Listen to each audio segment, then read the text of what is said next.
Okay, test 1, 2 should be.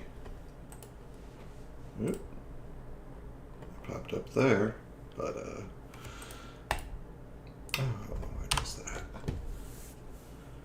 Let's see how much lag. How much lag does YouTube have? 'Cause this is. There we go. Okay, test 1, 2. Okay, and I can get myself. So, or actually, one thing I need to check.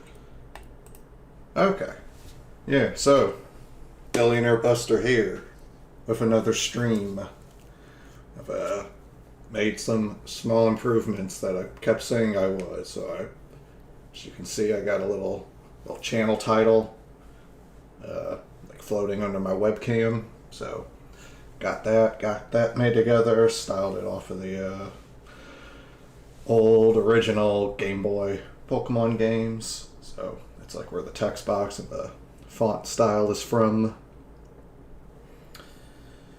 And I also had an actual kind of very, very basic just stream starting intro screen, so that the start of every stream hopefully is not just me staring at the live video to make sure it's working. But I'll work on that. Wasn't the smoothest transition for today, but yeah, it's a start. And let's see. So, what are we here to do? Here to show the billionaires how it's done. Where we go on GoFundMe, and there are people who need help, and I have spare cash, so I help the people who have problems that can be solved by having spare cash. It's one of those things. It's like your house burning down. Your house burning down sucks for anyone, but like the impact of your house burning down is really different on a family with $5,000 in savings and on a family with $500,000 in savings. Right? That shouldn't be too hard to guess. Yeah, it's something I noticed in my own life too. Just going from being a college student and like just having a very set budget, relying on funds from my family, or to just like my sophomore year at school, I was going to the grocery store once a week, but the money I was buying groceries with it came from my mom, so I just set a budget with her, and it was just like, hey, is it cool if I spend? I think I set my budget at $40 a week, too. It's just one of those things where I could have gone cheaper, but it was just all the trade-offs of if I went much cheaper, I would have had to be spending a lot more time cooking food. I was just buying a bit of frozen food, which. It's one of those things, frozen food. It's not the most dollar efficient, but when you're a college student and you're stressed out and sometimes have weird hours and schedules for shit, it is really nice sometimes to just be like, oh, I have Hot Pockets. I will just put 2 Hot Pockets in the microwave, and then I won't be hungry, and I can just go back to my shit. And it's just, I compare that to just my life now. We're just graduating, having a job, splitting rent with my partner. That just leads to the situation where I have a lot more money than my weekly income, more than pays for my regular expenses, and I don't know. I keep the pricing of my hobbies well within my bounds. So it's nice to grow the savings, and I'm not sacrificing my savings with the usually it's $350 donations, so that's $150. That's not wiping out the amount of money I'm saving every month, or week to week or bi-weekly. I get my paycheck comes every 2 weeks, goes right in my bank account. But which is, one of those, I don't know, sometimes you see it all the time. Rich people, anyone can be out of touch or in a weird bubble with really rich people. You can see it relating to money matters. It's the whole Arrested Development line, how much could a banana cost, Michael? $10. It's like, no bitch. It's a banana. It's probably like 69 cents. It's like, I don't know if that even made her argument like worse or better, but it's just funny that she thinks a banana costs, what, $10? It's like, that is actually off by a factor of 10, basically.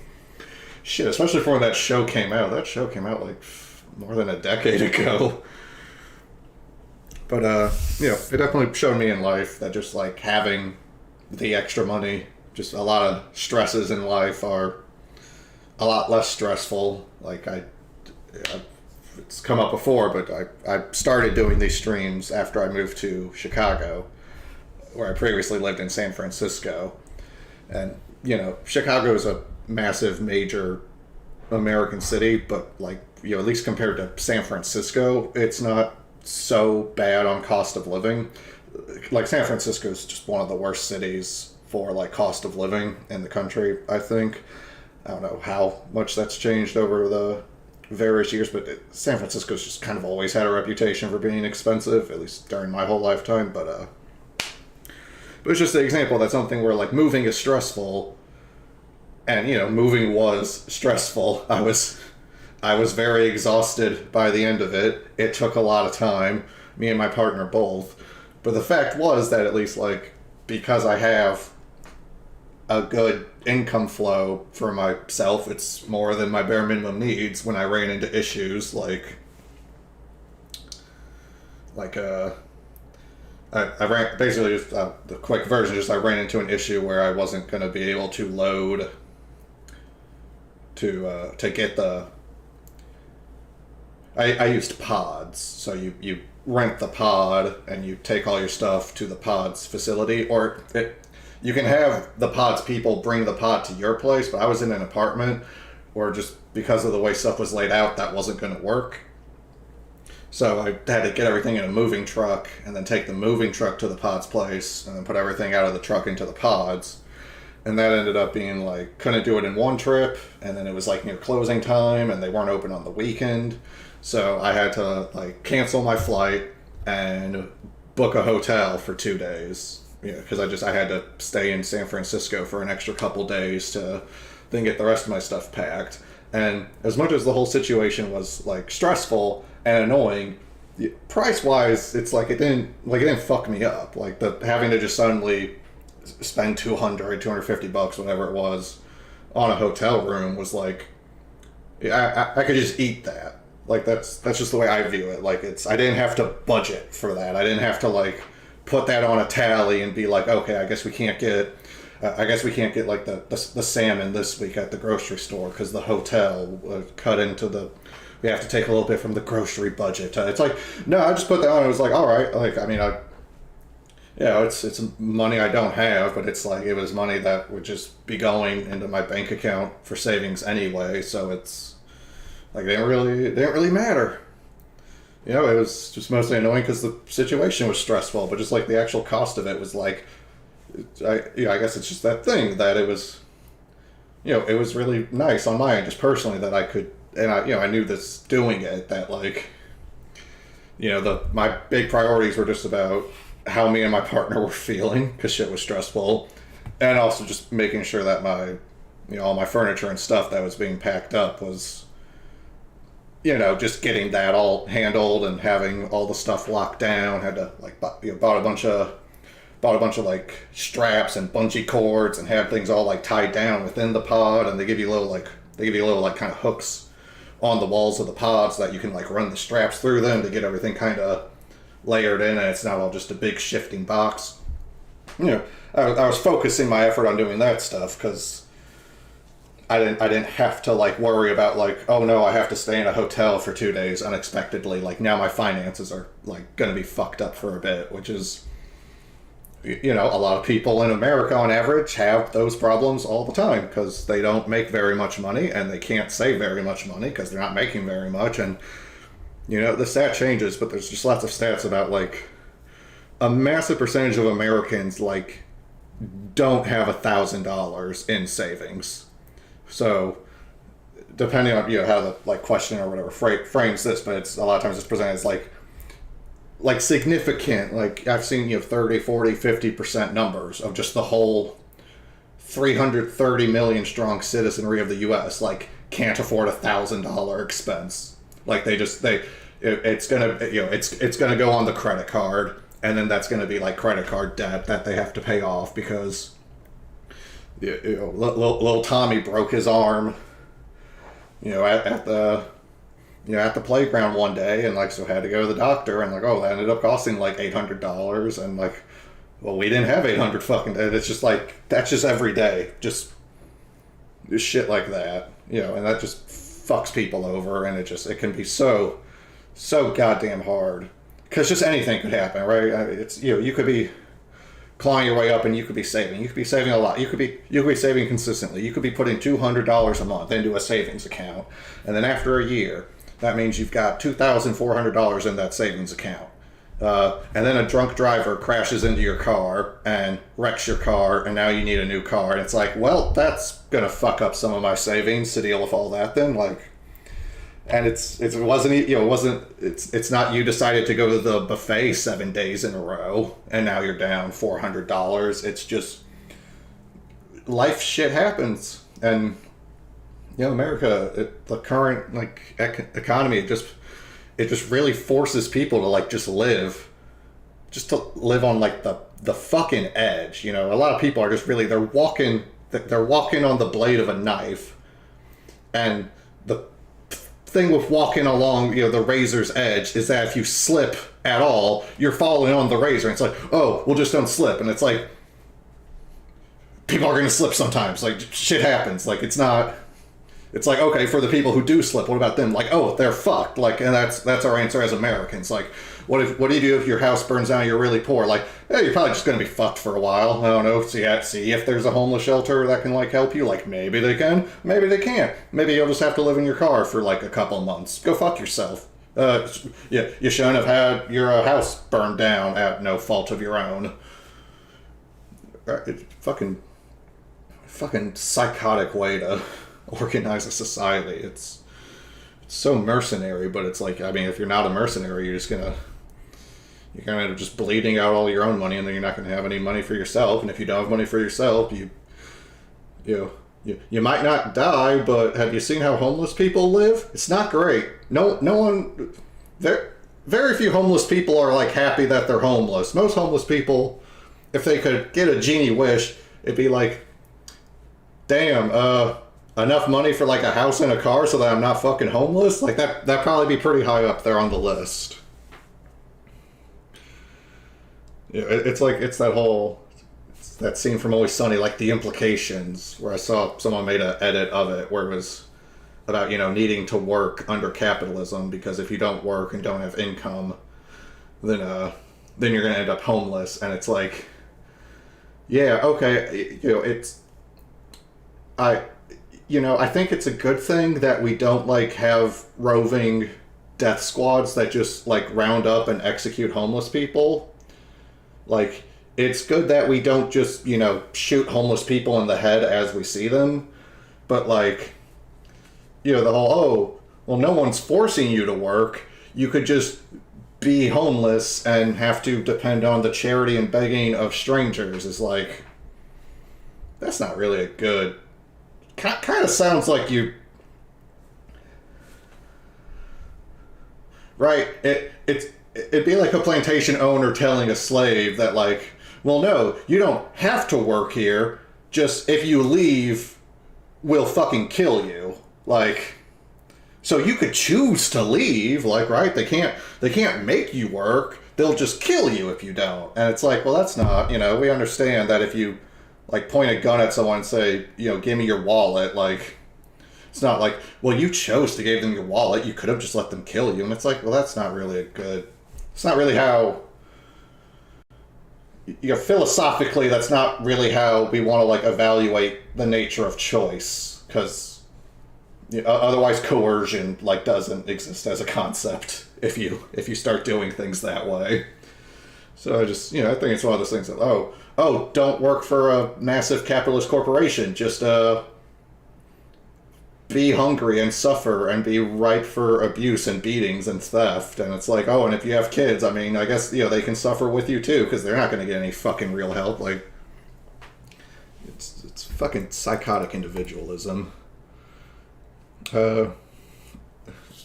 Opening rant there. I didn't even expect to say all that, but kind of built up to it. So let's hit our first donation in here. Then I'll talk more about stuff. Let's do the see more.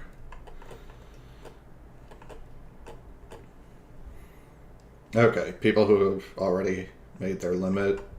I tend not to. Wow, there's like everyone who's. Oh, geez. Okay, there's like. Yeah, house burned down. House fire. And someone died in it. It was grandparents.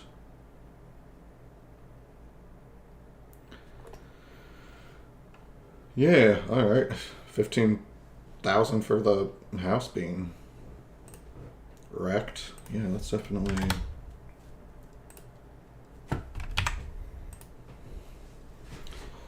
Help some people there.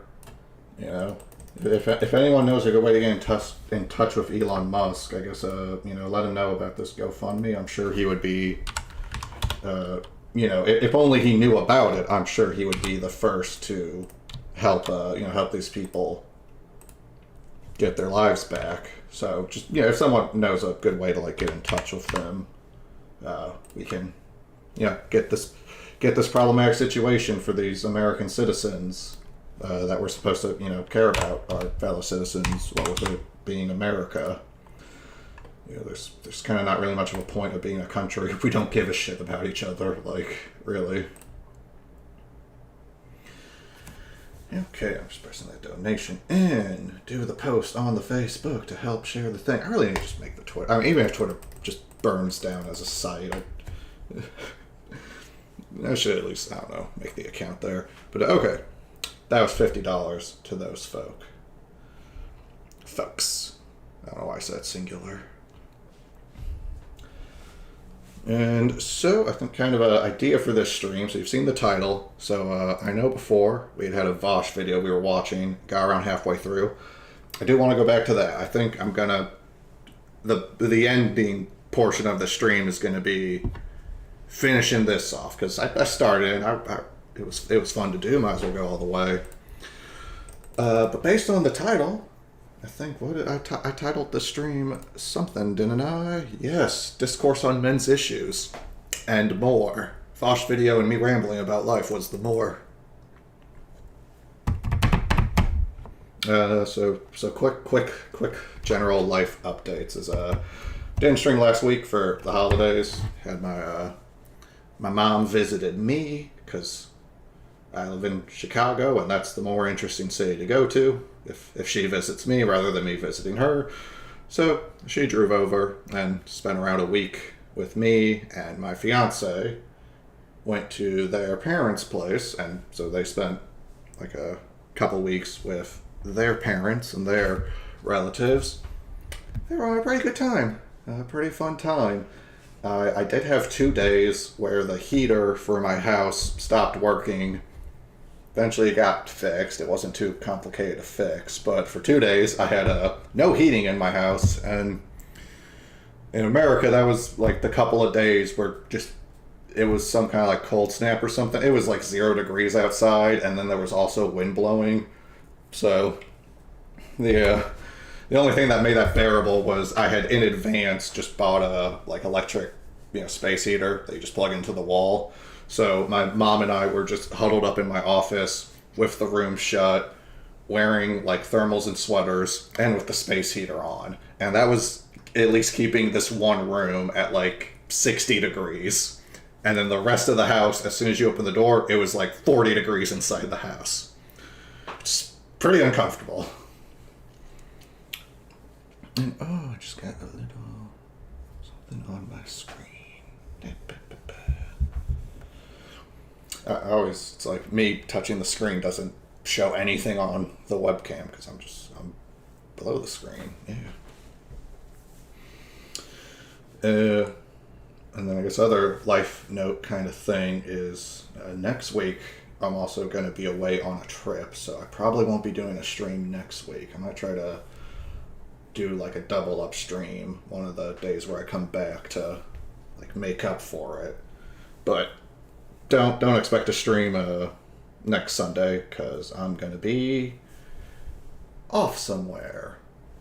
I won't say where, but it's just kind of a fun, casual trip. Should be a real good time.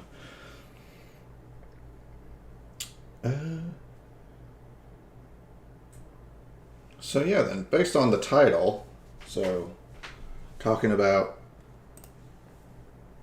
men's issues, or I guess specifically I kind of specified discourse on men's issues.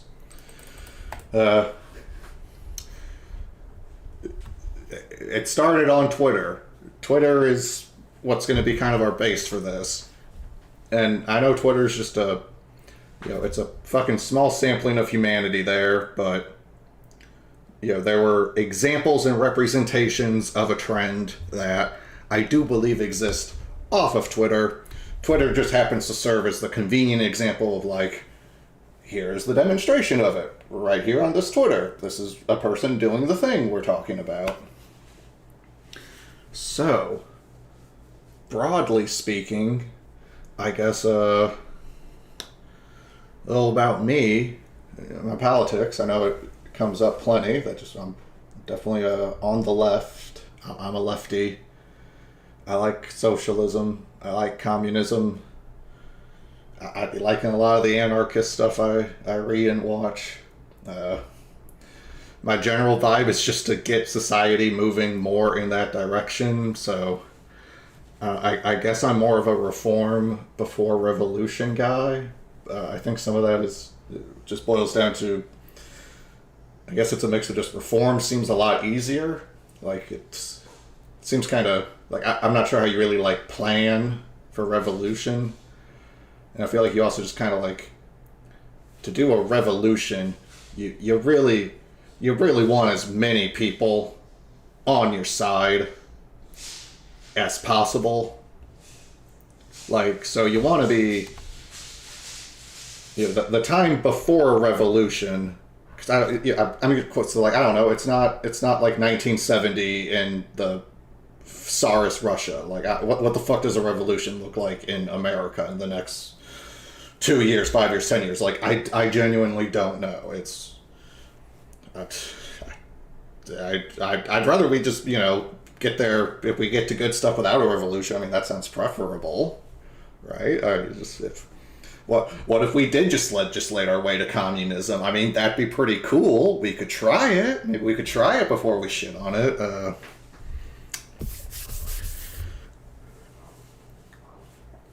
Another little thing on my screen. I was probably talking to my screen from a foot away. I accidentally spit on it. It's lame. Gotta clean it off. But yeah, so I'm the lefty. I'm a lefty. I like left stuff. I'm to the left of the Democratic Party generally. There's definitely more left-leaning politicians in the Democratic Party than there used to be, but like, Joe Biden is not a leftist, and he's the fucking president. So like, doing what we can there. And then I guess, just talking about men's issues, so then just to get on the actual focus and not just talk about every political thought or position I hold. Generally, I consider myself an egalitarian. I think I definitely, for most definitions of feminism, I would consider myself a feminist. And I guess I just want to explain that. It's just the only reason I have like a clarification or like a caveat on calling myself a feminist there. It's just the fact that like it's a very broad term at this point. There are many different definitions and schools of feminism. Some people's idea of feminism is a very, very negative thing. And that sucks and causes problems. And it's like, I like the kind of feminism where it's pretty much synonymous with egalitarianism anyway, because like, I mean, I care about all people. And I mean, around half the people are women, around half of them are men. Definitely having a focus, nothing wrong with having a focus on a particular subgroup. I don't begrudge like, black focused groups for being focused like specifically on like American black people. Just like, I'm not gonna, if a group is focused on the welfare and stability of people in like a particular city, I'm not gonna like give that group shit for not thinking about other cities. Like, it's fine to have a focus. No one can do everything. It's like firefighters. Every fire station has a general region that is their region. They can go out of it if need be, but it's like, it's this station will cover this neighborhood, and then we have another station for the next neighborhood, so that way there's a good distribution. No one, it wouldn't make sense to get mad at firefighters in Chicago for not fighting fires in Baltimore. Like, that doesn't make sense. It's 1,000 miles away. Not really sensible even. All right, what would that even mean? So, but yeah, I just say egalitarian too, because like, I mean, I don't know, that's the word that kind of sums up like all of them, right? We're just race, gender, sexuality, disability. Egalitarian would want to see all those things in a generally like equal standing and place, and like not facing undue discrimination or harassment, or like not being able to access the support or resources they need. And it's because it's a genuine, I got a genuine belief where I guess this is kind of to try to sum it up in a good way, but I think what I'm about to say is, I think, kind of one of the like foundational, like kind of like the foundational base floor for a lot of my politics, like just what I put a lot of it on top of. So I guess it's I'll just say it. Fuck, it's always weird talking to a camera. But I think that if a policy can like be said or shown to broadly help everyone, like that's a very good policy to push for. So just something like, I mean, his example would be having taxpayer-funded firefighters in your community. So it's like, okay, we're collecting the tax money from everyone, and the firefighters will respond to fires in the whole community that tax money is being drawn from. And the upside of having firefighters is that the potential problem of fires will now have a solution that will minimize the risk, damage, and spread caused by fires.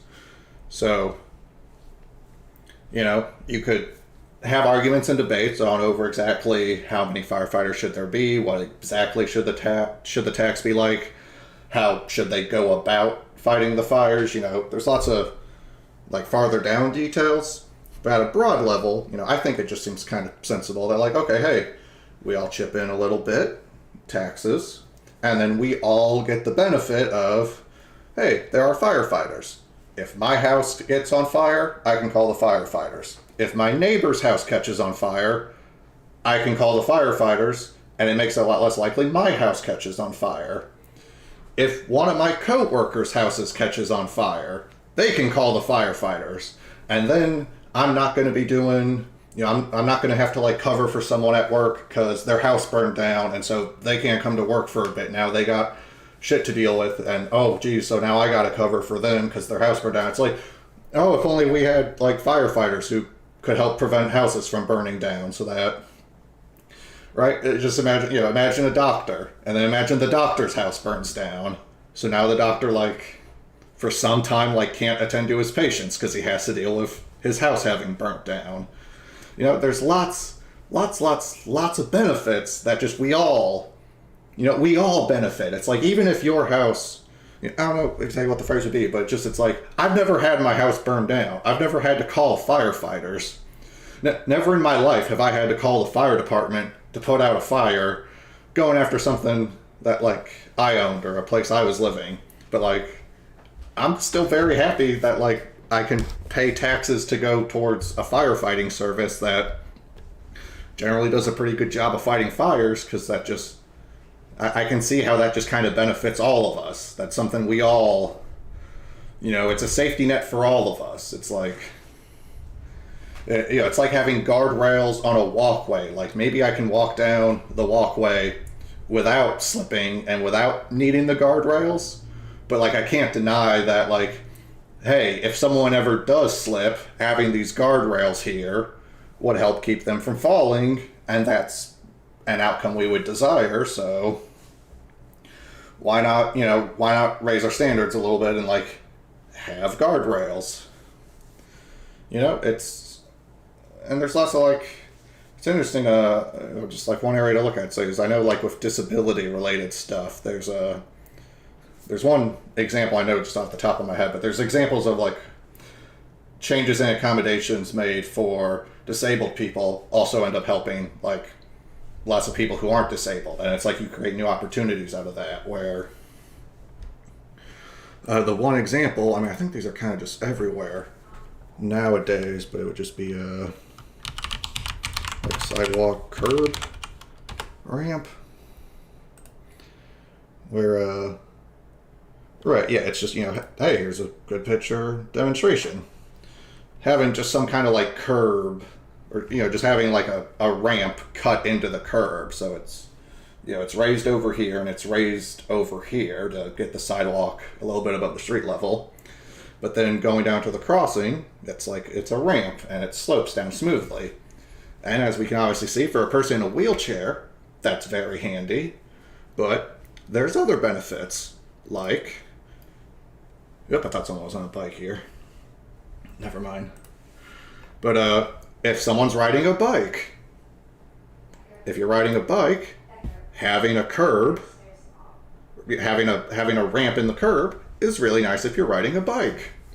Or say you're moving some stuff around, right? Maybe you bought some new furniture and you're unloading it from your car, and it's like, hey, you could put that furniture on a dolly, and then you have the ramp up the curb, so then you could just push the furniture on the dolly and get it up the curb, and it wouldn't cause an issue, right?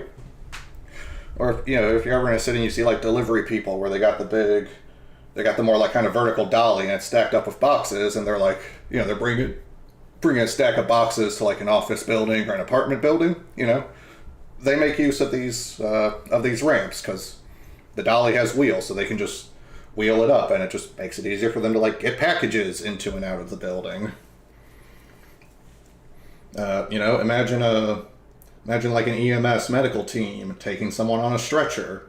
They put them on the stretcher, and hey, if they can wheel it and there's ramps in the curb, then that means they don't have to like lift the person over the curb to move the stretcher. They can just smoothly push the thing, and that's better for the patient's health and safety. So we all benefit from this. It's just a good idea. I think the impetus to start like mandating this like came from accessibility for disabled people. But as someone who's just my entire life, there's just always been like, these ramps cut into the like intersection points on curbs. It's always just been like, why the fuck would you not do this? Like, it just seems like, yeah, it's such an easy little like tweak to make in the construction process. Like, oh, just take just at this part, like, okay, just like smooth it down a bit so it's more of like a slope. That's all you have to do, and suddenly the thing's like it's more usable for anyone. And then you just get to stuff where it's always the important disability too is an interesting area. I'm no expert on disability, but just disability is interesting because it's one of the groups where it's you can be not disabled and then become disabled, right? Like I'm never going to be like a woman or gay or black, but at any time in life for any reason something could happen that would be disabling. Could get into a car crash, could have a real bad fall, could get like sick in some way that limits me physically. Sometimes it's just getting old, right? Just when people get older, you tend to just start having health issues and like your body break down in certain areas before others. So like an old person who's, in good health, still, maintaining friendships and interacting pleasantly with their family and being like a cool, good person, maybe they're older and their like knees or hip are bad and they got like a walker or a cane, and it's like, hey, some of the disability stuff for people in wheelchairs, maybe for this old person who's got like mobility issues, it's, a benefit to them to not have to like lift themselves up onto the curb, or that, they're, maybe they have to push things around on wheels a lot more, so it's real helpful to have the ramp there so they can like wheel out their trash bin and not have to carry a trash bag because they're 85 years old. They can't really like be carrying trash bags like they used to. My grandma has this issue. I mean, she's got stuff to help with, but just, actually, it's just a thing. I mean, I've just, times where I've been at my grandma's house and she's just been like, oh, hey, can you take out this trash bag? And I'm like, yeah, Granny, like, because this is nothing for me, but it's like, yeah, I understand why you waited until someone came to visit to be like, hey, could you take that trash bag out? Because it's like, yeah, you don't want to carry this shit, like, all the way out to the like front part of the lawn. Like, I get it. It's like, I don't want you to carry it either. Like, I'm happy to carry that for you because, like, yeah, you're not getting any younger. It's just, reality of life. So that's just general egalitarianism. So tying that into men and stuff, I guess I'll pull up, I'm going to keep talking, but just to have it, not Twitch, or I'm on my band account, but okay, whatever, I can pull this up. I'm going to keep talking, but this will be where the discussion was going to move to, so, and that's actually the good follow up from today, so we'll look at this. Maybe that too.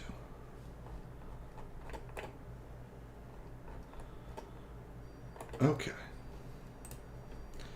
So we'll have this all just up on screen here. And, this is a topic that is worth thinking take. And, this is not a topic that's going to be covered in one stream anyway. And I do want to do that Bosch video as kind of like the wrap up. So, me saying I'm going to try to make something quick is basically not the case. So I guess I'll phrase it more as I'm going to cover the aspects of this that I cover, and I'm well aware that there's going to be a lot that just I don't have time right now to touch. Maybe next stream, right? It's a big subject because men. I think I said it earlier, but they're roughly around like half of all the people that have ever been and ever are and ever will be. Tend to be able to be grouped under the category of men, dudes, fellas, gentle sirs. No, that phrase is fucking stupid. But men. Men. I think I'd consider myself in that category. I'd consider my dad in the men category. Big, basic, uncontroversial observations, I would hope. I'd give someone a sideways glance if they somehow had a problem with that, so. Men. So. Men. We be doing shit. Sometimes it's good. Sometimes it's bad. Some really great people are men. Some really awful people are men. What's the deal with men? And so I'm a lefty. So, yeah, I don't have any trouble admitting patriarchy, which we'll pull up a definition for, but like patriarchy, yeah, that shit's definitely like still going on and causing problems. I think it's, we've made progress on that front. There was, if one could say that a time period had more or less patriarchy, I would definitely think that 100 years ago, 200 years ago, there was more patriarchy. It was a stronger patriarchy, a more all-encompassing patriarchy. But plenty of that shit is still there, because it kind of just gets to big, broad social constructs about how people think and how people were raised and what their like conception and framework of the world is, and that shit is all, you know, there is no switch that can be flipped, and there is no law that can be written that just like makes that not be a thing anymore, right?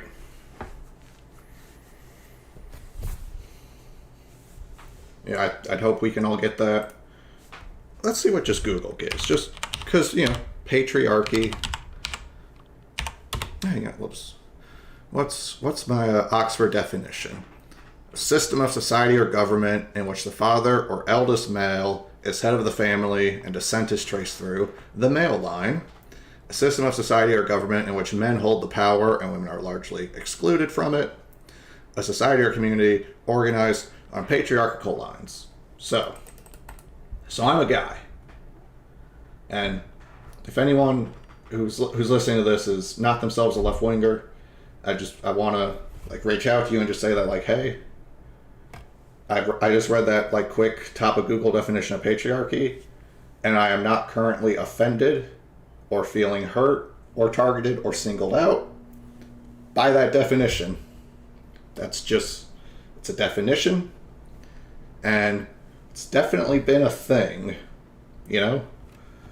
You could argue case by case in different societies and different time periods, but I think we're all aware of the concept of the firstborn son to the king being the one who becomes the new king if the current king dies, right? That's a very basic, like blatant, like patriarchy way of doing things. You know? Just some of that assumption that like, right, yeah, in medieval times, a lot of people, like, they wouldn't even question it. It's like, well, of course the firstborn son, right? It's where you get some, you know, you can have fun with the medieval drama sometimes, where it's like the firstborn son is like incompetent in some way, so the like secondborn son and the king have to like try to figure out a way that they can, you know, maybe get the firstborn son off doing something else so that the secondborn son can be the one who will inherit the throne, because he'd be like better at it. But it's like, dog, y'all's the one who made this system. Like the only reason anyone expects it to be like the firstborn son that inherits the crown is like because that's what y'all been doing. Like, you chose that. You could just like really stop. You can't just. I mean, other people have their opinions on it. That's why you can't just. Even if you're a king, you can't inherently on all things just like rule by decree. Because I mean, if no one agrees with your decree, then it doesn't really fucking matter if you said it. You know, it's possible for a kingdom to collapse. It's possible for peasants to drag the king out of his bedchambers and lop his head off. You know, there's, you know, an element of you have to some extent, not be shit at it, or people will just kill you. And if you're really shit at it, they'll probably succeed, because who's going to back you up? Woo! Tangent. I had my ADHD meds today. What's up with this? But, so from the general lefty, feminist, egalitarian framing, we would generally say that modern society is still dealing with a lot of patriarchy. A lot of the formal aspects of it have been removed, like through the legal and political process, but culturally and socially, there is a lot still hanging on there, and that has effects on people, and I would say quite a few of those effects can be negative. I think for the lefty perspective, I don't think anything I just said should be considered controversial. So if you're not a lefty, like, there you go. There's a little gift to you. I just gave you like a lefty summation of, like, hey, there's still like problems related to this. And, you know, I guess, yeah, it's all the build up, but we're gonna get to what Go Vosh tweeted. And I mean, gosh, look at that number of quote tweets. But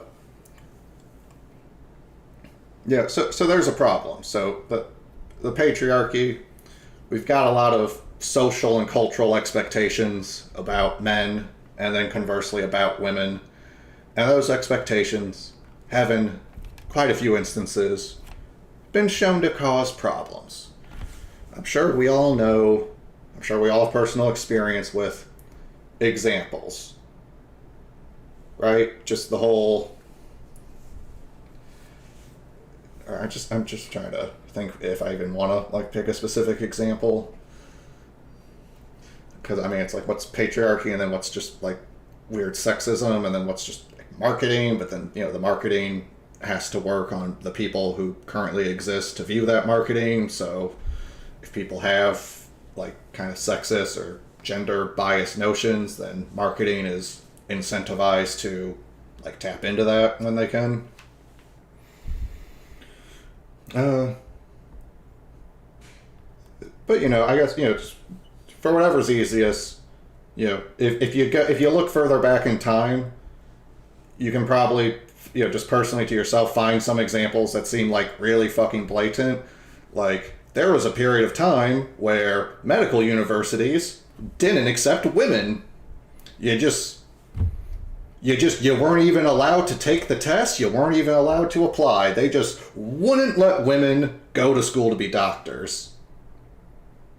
That's pretty fucked up. I think it's good that we stopped doing that. That wasn't really serving any real purpose. It's tricky for me sometimes. I'm autistic, so some of these like traditional like what men are meant to be and what women are meant to be stuff, just it like completely just like kind of goes over my head, and I'm just like, well, I don't care about any of this at all though. So like, and it's just people who are really obsessed with like, no, women can't be I'm using the older example because it's very, very blatant, but it's like if someone, I guess it's just, I can't imagine someone convincing me that like, oh, I guess women shouldn't be doctors, right? It's like, what would that argument be? Because it's just like, it's not a woman's role. Like, that doesn't mean anything to me. Like, I'm autistic and I'm from the 21st century. Like, I've had women doctors. Like, they're fine. It's like, no, only a man has the iron will required to be. It's like, have you tried having women doctors? Like, where the fuck is this coming from, right? Like, how the fuck do you know this? It's like, oh, you never let women be doctors, and therefore you say women can't ever be doctors. Like, you're really chickening your egg there. So there's a just nice blatant, very, very blatant. I don't know if you disagree that like medical universities in America not accepting women was like not in some way tied to like a patriarchal social structure. Like I don't know what to tell you there. Like do you think slavery had nothing to do with racism? Like kind of seems like it fucking did, right? Just like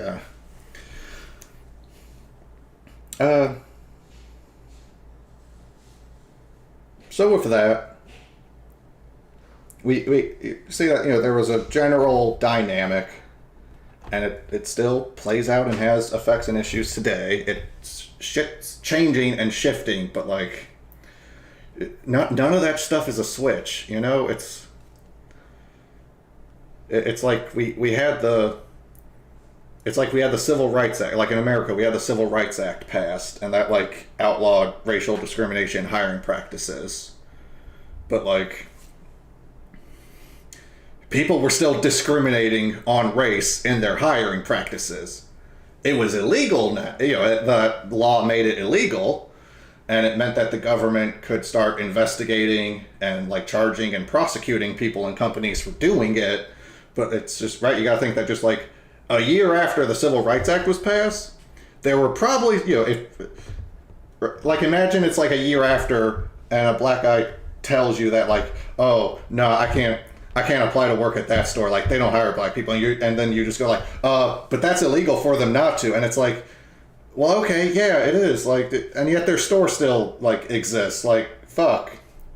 Like, I could go and get turned down and get, like, a bunch of, I could go and deal with that and then go through the whole effort of getting them investigated myself, but like I'm just trying, I'm just an American guy trying to like find a job. I don't got time to deal with that. I gotta, or maybe you do that. People would do that stuff.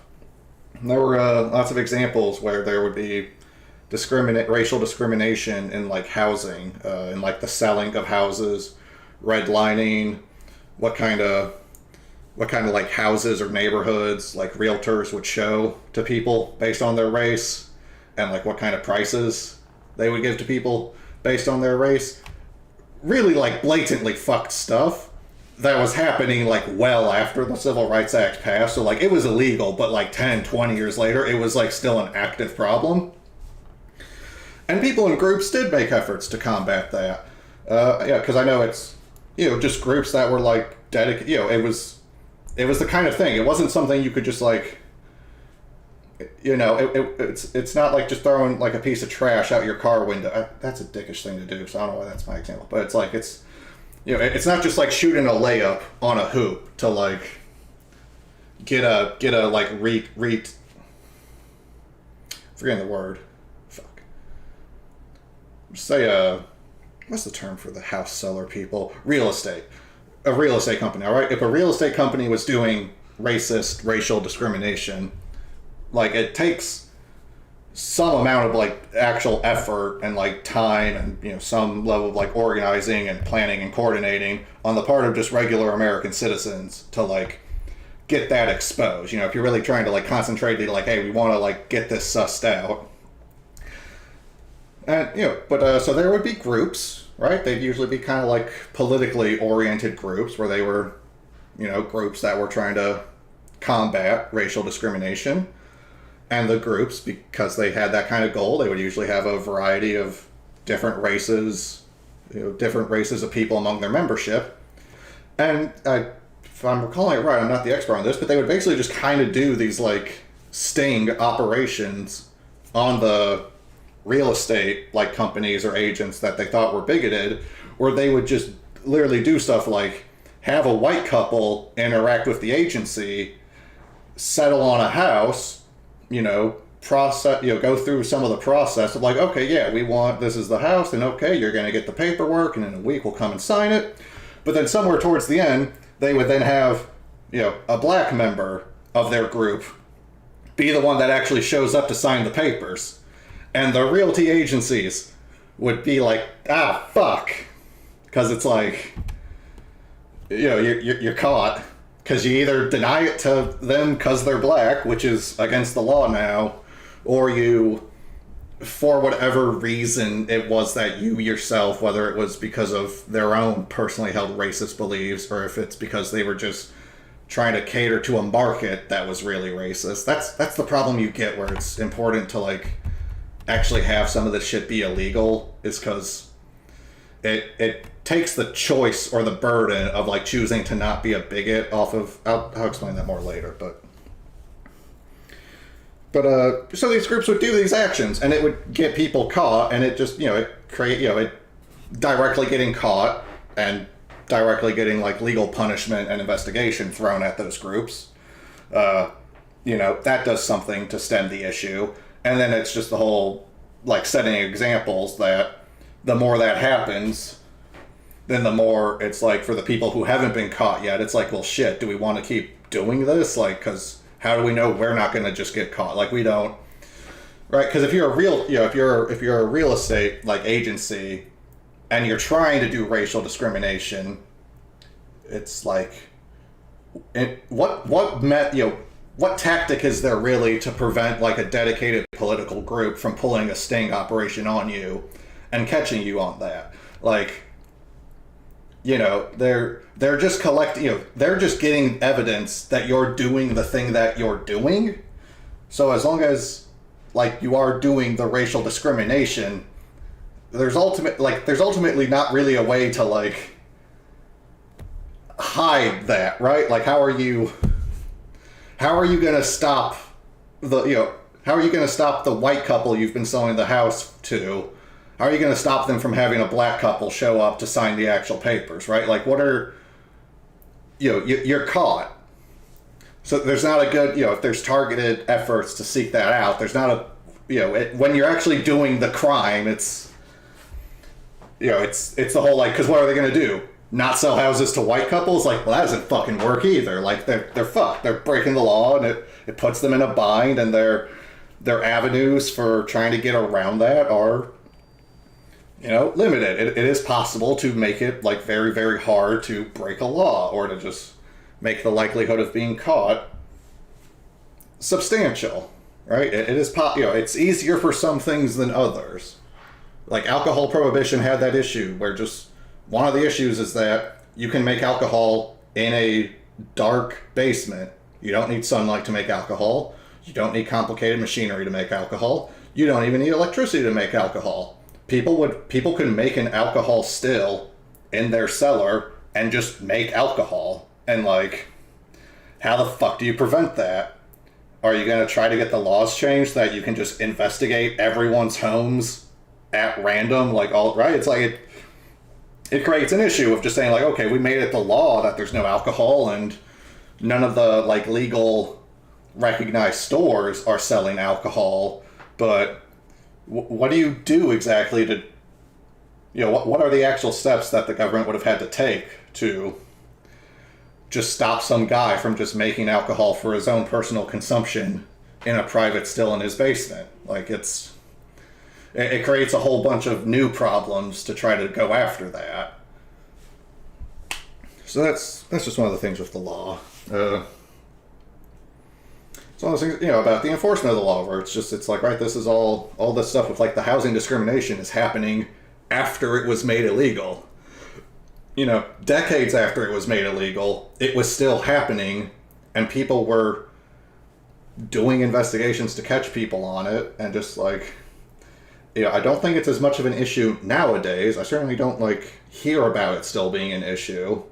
Maybe it still happens a little bit, but it's like, it's definitely not the norm, right? Whereas back in the 50s or 60s, like, that was just expected.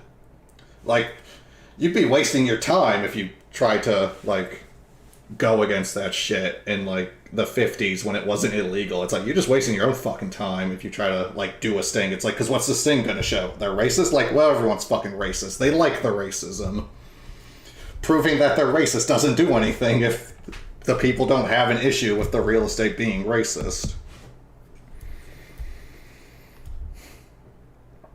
Okay, so, since it's been around an hour, I'm gonna hit a second donation here. And, oh man,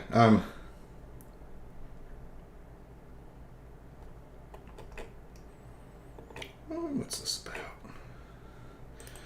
It's like I'm trying to talk about men's issues, and I'm just doing a full. I'm doing, it's the artist in me, and it's the guy who's been on Twitter, and just I've had this on screen, and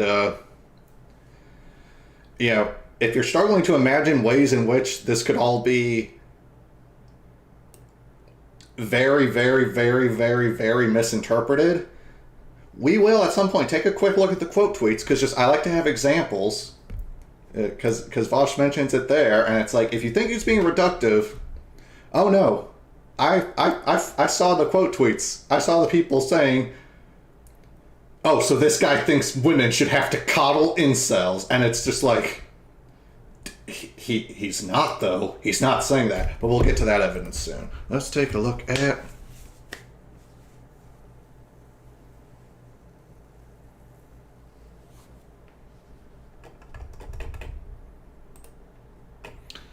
Okay, yeah, no, I think I know about this lady. I think I heard about this in the news and stuff when it happened. So that's why, make sure this is like a legit GoFundMe for her. I am totally going to donate to her GoFundMe. She used Geographic Information System software to create the Florida Department of Health COVID-19 dashboard, but was fired from her job in May 2020, which she said was due to her refusal to hide COVID-19 data. In May 2022, Florida's Officer of Inspector General found her claims to be unsubstantiated or unfounded, and exonerated officials she accused of wrongdoing. Well, I mean, it's Florida. Here's the question here. Who do I trust? Rebecca Jones or Ron DeSantis?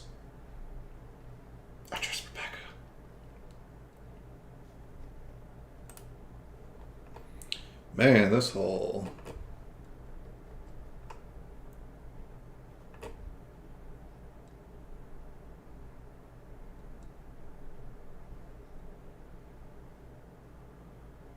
This whole thing. But okay, I recall having a very positive opinion of this lady, and I mean, she actually like put her, self on the line and suffered consequences for trying to do the right thing. So I mean, it's kind of what this whole stream is about, really. So fuck yeah, we're gonna donate. But let's read the rest of her.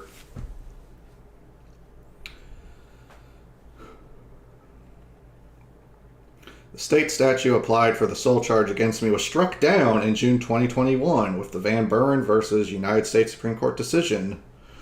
The conclusion of the 2 years long ordeal comes after I rejected multiple earlier plea offers from the state. Earlier this year, after damning depositions by witnesses doomed the state's case, the state offered a deferred prosecution agreement similar to the one we ultimately agreed to. We negotiated the conditions of dismissal when the state attorney assigned to the case ghosted us the month before the 2022 Democratic primary election.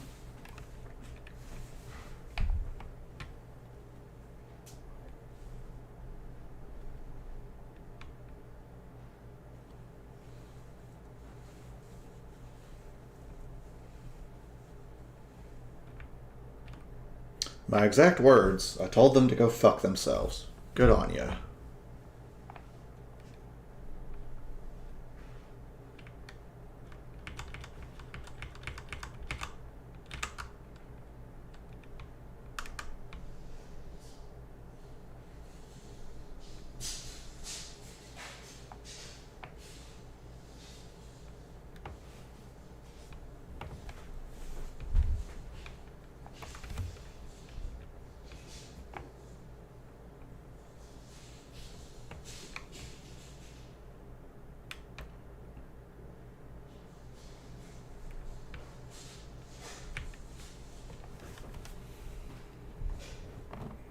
Damn, she wrote a lot. Okay, I'm not going to be able to read all this right now.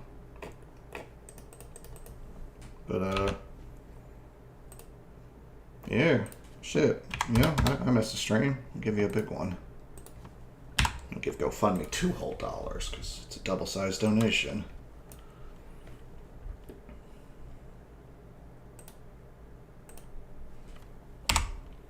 So let's get that in there.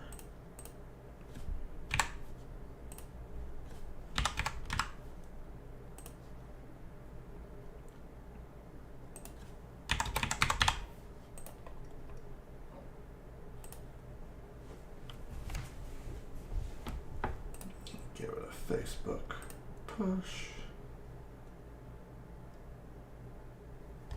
Do.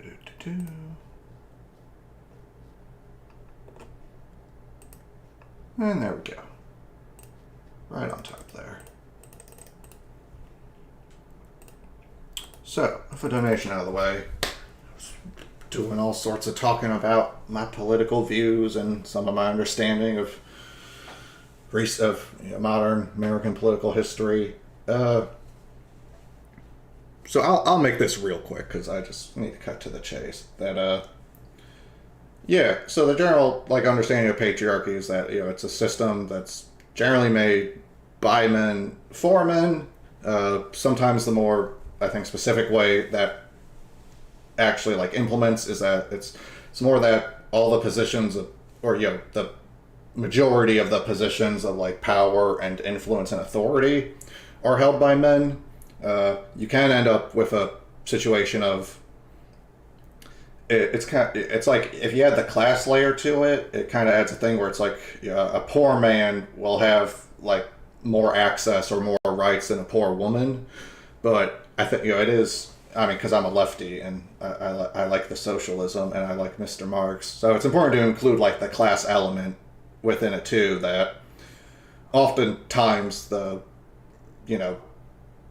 if your society's mostly ruled and dominated by a small selection of rich and powerful men, then in so much as they'll take actions or make choices or try to create norms that benefit men, they'll also do that in ways that benefit rich people and or rich men.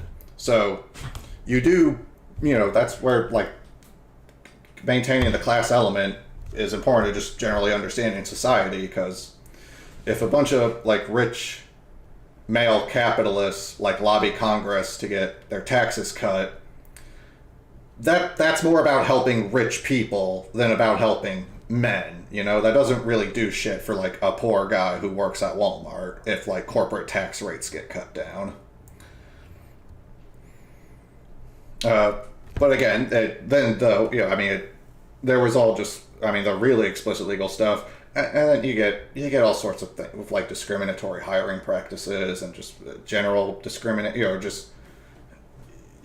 think one of kind of the,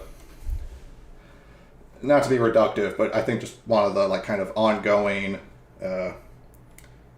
like problems of sexism and patriarchy that is kind of like what's having to be confronted, and it's like really hard to deal with, is just the fact that there's a lot of, even if you make the laws that like make it so that like legally the discrimination's disallowed and punished, you still end up with just various individuals and people who still hold like sexist or man-favored or centric views, and they might not even realize it or be too intentional about it, but that can just, for whatever group or organization or just like work they do, that can end up filtering downward. And sometimes it's easiest to see in hindsight, but like as an explicit example, there's like a lot of stuff in the medical field, or here's an example, crash test dummies. So car crashes, crash test dummies. So something that was always an issue, but I only because I'm not a fucking engineer who deals with cars, so I don't pay much attention to like crash tests or any of that stuff. Don't give me the band. Yeah, just give me crash test dummies. Fuck. Crash test dummies. Car. Fuck. Not Catra. Car. Okay, yeah, crash test dummies. They put them in the cars when they do the crash test to, see how a potential human body would react.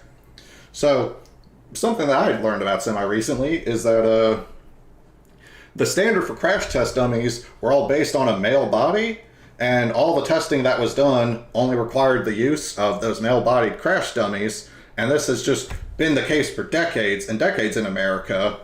And, there was some evidence of ways in which this was causing problems, because, like, data collected about car crashes and vehicle collisions was showing that like women or just people with female bodies were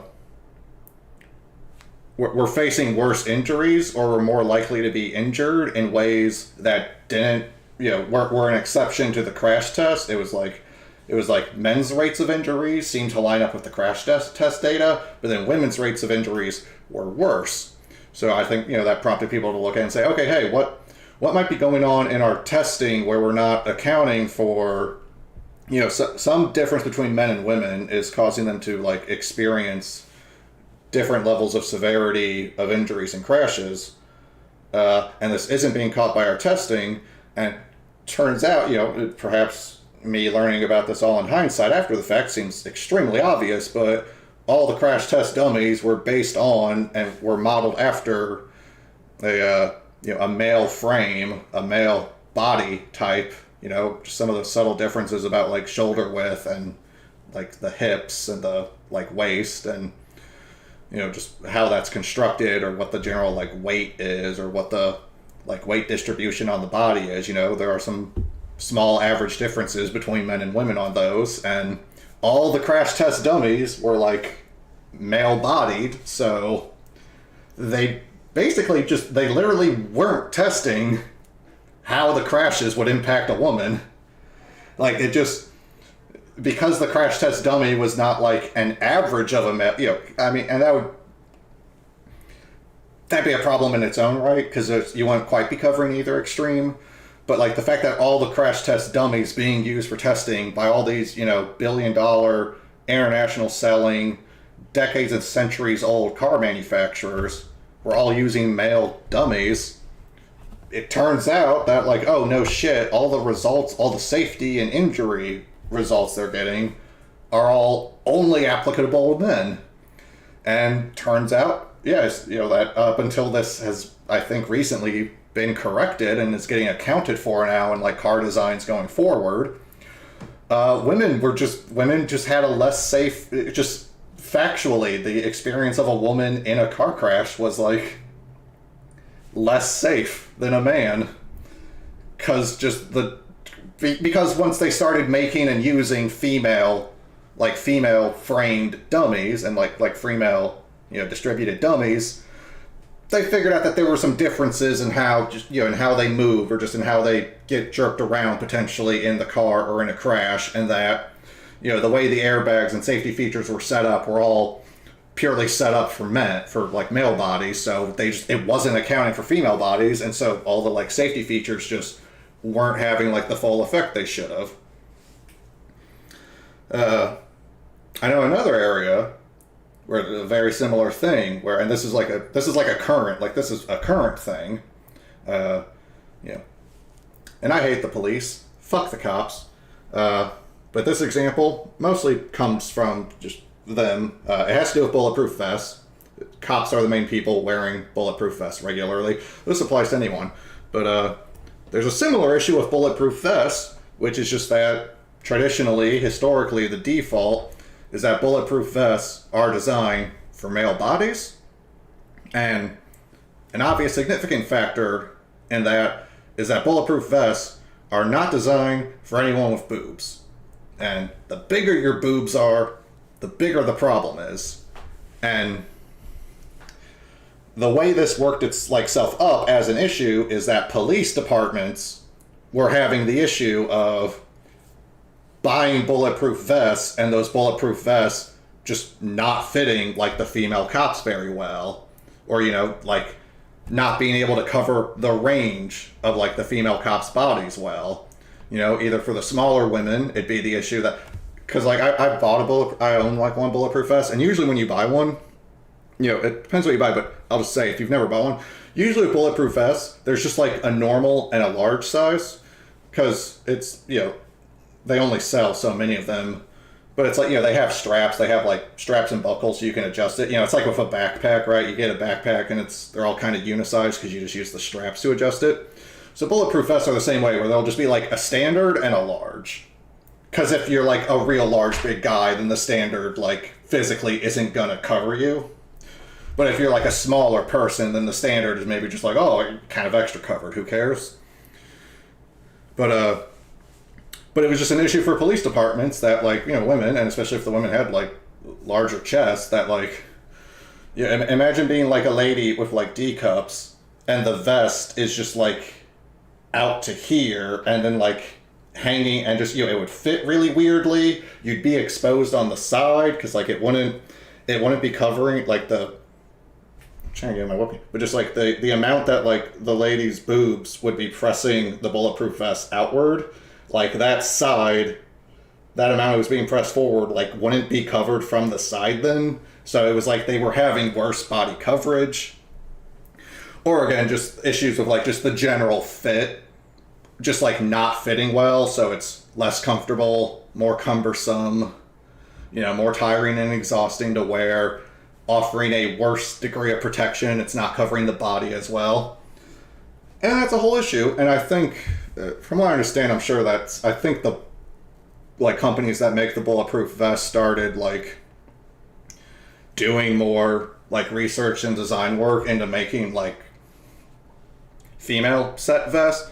I don't know exactly where the, like, status of that is, but let's say if we do, like, bulletproof vest woman, maybe we can just see in, like, some quickie Google examples. Oh, okay, so that's like it's like an article talking about it. But yeah, we can just see that, it's not a crime for women to have boobs. Having boobs doesn't mean that, I mean, I guess, it just, on basic capitalism logic, if you make bulletproof vests that better fit like women or people with boobs, then the women and people with boobs are going to buy those vests. But, Yeah, I don't necessarily find like a great picture demonstration of it, and I'm not like an expert, on bulletproof vests. But just it's a okay, it's like female fit. Let's see what this is. Yeah. Okay, 60% of female officers report that their armor didn't fit properly. Females are not small males. So it's, you can't just take the proportions of like the standard and just minus them down 10 or 20%, because it's just there's some different, like the hips and the chest and the waist and the shoulders, where like you have to actually account for those. You actually need some of the ratios to be different. So, and that they have issues in terms of abrasion, pain, numbness, and other discomfort. And that's over half of lady cops. And again, I fucking hate cops, but, just for any woman this is an issue for just any woman who'd be wearing a bulletproof vest for any reason. I mean, you can be, I think all the LGBT people and people who are minorities and aren't Christian in America, I think you guys should all go. You guys should all go and get yourself some bulletproof vests. I don't like the standard where only right-wing fascists, where like right-wing fascist idiots are the most well-armed individuals. Like, that's bullshit. The most well-armed and tricked-out group of people should be trans women, all right? Every trans woman should have a pistol and a shotgun at home and should have a custom-fitted bulletproof vest and a ballistic helmet, because it's a lot harder to get bashed if you got a gun to shoot back with. I was fucking... Don't let only the fascists have body armor. That's fucking stupid. I bought a bulletproof vest. I'm a lefty. I bought a bulletproof vest, all right? I'm showing up to protect the drag show with my bulletproof vest, all right? It's good shit. It's not scary. It's, you get one that fits right there. Like, they're pretty comfy. The one I have, I can just wear it like under a jacket or a sweater. It kind of just feels like if I had a thick vest on. Mine was a little bit more of an expensive one, because I deliberately got one that could be like kind of nice and slim and covert like this, where just it's not like super thick and obvious like the traditional like police ones are. Those ones are the cheapest, but it's because they're also the most like bulky and kind of like awkward to wear. And then of course like ones for soldiers are going to be a bit bigger and bulkier, because they're just meant to be like heavier duty, or to have a bunch of like pouches and like bags and packs attached to them. Military addresses need for female body armor. So just like same issue where just the military was just running out of like, oh shit, like none of our body armor like actually fits our women soldiers well. Like that's actually a fucking problem. Like we have women soldiers, we want them to have body armor, like we need like female cuts for the body armor. So this is like a modern, this is, all right, let's take a look. Like, military addresses the need, this is from 2016. Like, so this isn't, so in 2012, if you had asked like, oh, well, obviously, like, you should have, like, body armor that's fitted to, like, women's bodies if the default, like, male-fitted armor doesn't fit them. If you said that in 2012, like, you were ahead of the curve. All right? Obama was president, and the military apparently did not have female-oriented, female-dimensioned vests. I don't know if they have. It's just me. I'm just saying it 20 different ways every fucking time. So, like, this is, like, a recent, modern, like, very blatantly obvious of just, like, oh, you designed your bulletproof vest off of, like, a male model off of a male body. No shit, it doesn't fit women well, then. It's like, if you buy, there are, like, children's bulletproof vests, which, hey, what a society. But it's like, I'm willing to bet that, like, for children's bulletproof vests, they probably did some, like, modeling on child bodies to, right? They didn't just take the standard and shrink it 50%. I'm sure the child's bulletproof vest, they realized pretty quickly that, like, they got to make some adjustments. Child? Yeah, okay, we can see here the kid's childproof vest looks a lot different. And we can see here, because that looks like an adult vest, so you can see that the adult vest is not covering half of the kid's chest because they're a kid. and their proportions are vastly different to that of an adult, right? Look at the guns on this guy. Look at the guns this guy's packing. The kid cannot fill out the bulletproof vest that way. So it makes me think, like, if you've ever seen, like, gas masks, because, I mean, the gas mask is, like, I mean, it makes sense that kids might need a gas mask. Like, gas masks for kids have to be, like, very differently shaped. Or they'll do something like this, where it's like you just stick the whole head in it, because then it can just... Right, this is like, this is like in anyone, like, 15 or under. Like, you could put a toddler... You could put a toddler in this thing and just close it tight, and you could also put... this looks like a 7-year-old girl or something. You could put them in it, and, like, it's... it's meant to be a very, like, adaptable fit to just deal with the fact that if you're dealing with young children, their body size is gonna really, really heavily range. Or like, old World War II British example. We're looking at these little kids wearing kid size. These are kid size gas masks. Like, if you put these on an adult, they wouldn't... It'd just be like kind of grabbing the middle of their face. It wouldn't fit on an adult. They had to make them kid-sized. Man, war is fucked up. And I'm going to take a very, very quick bathroom break. Be back in a minute.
Okay.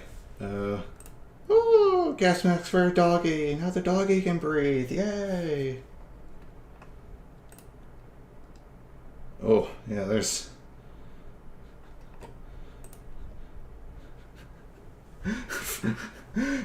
that ain't a gas mask there. That's a gas tank. Fuck. God, that's rough. Okay, so in the interest of, I do want to go back to and finish this video, so we are going to do that. I'm going to cut things pretty short, and I guess I've done the intro to this one. We'll take a look at the Vosh tweets, and then I guess in around 2 weeks or so when I can do another stream, we'll come right back, see maybe see how the conversation's progressed in places, and maybe I'll have some, probably have some slightly different things to say. But real quick before we do the Vosh video, let's just take a look. And I know Vosh is saying this in response to another guy had made a just talking about general idea of the political left not doing a great job at reaching out to men or young men like under 18, minors, like middle schoolers, teenagers, boys and men, in the context of Andrew Tate, and how Andrew Tate, who's a massive piece of shit and is also weirdly popular and well known by millions of young boys in America, even though the guy's a total piece of shit and he's currently been arrested and is in jail on trafficking charges, which, as far as I'm aware, it seems like he's just in multiple places just openly and blatantly talked about the fact that he engages in human sex trafficking, which is,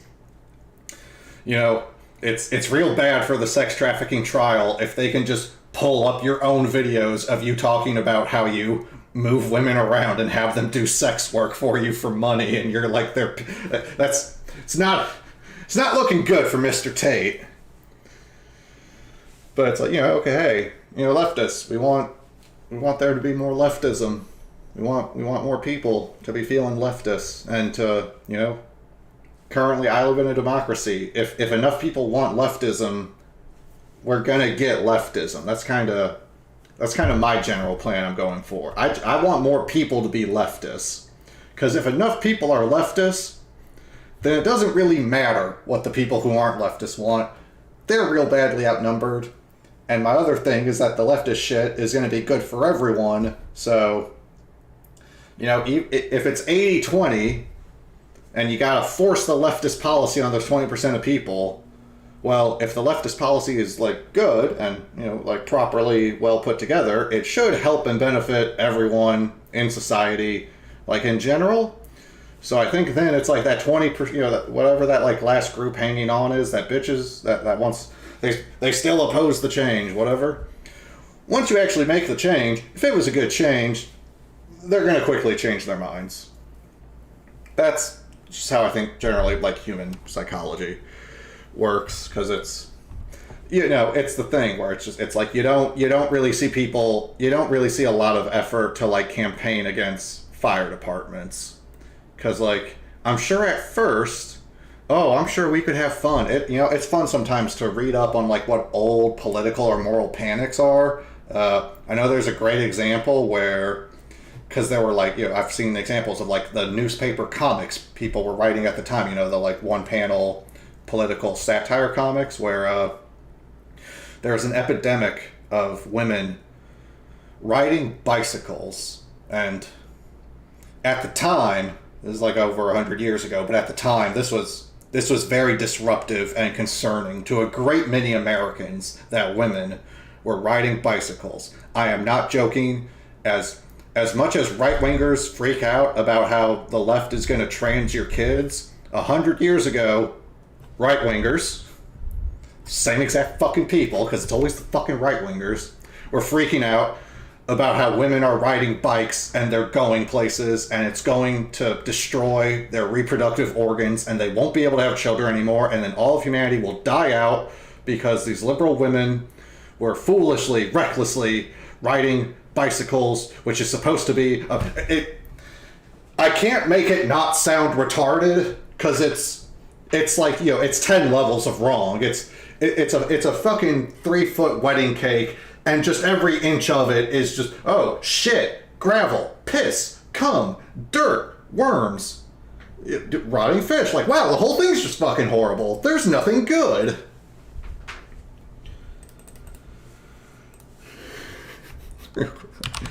Women riding bicycles, political.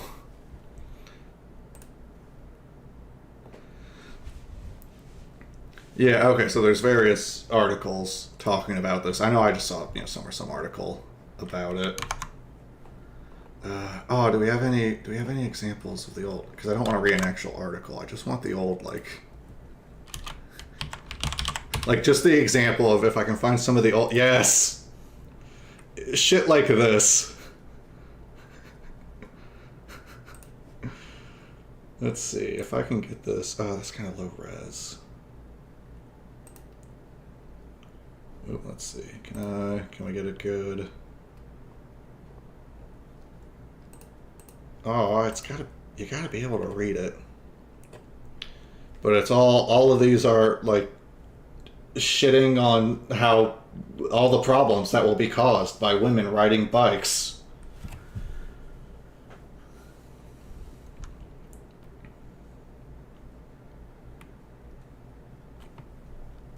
I don't even know. It's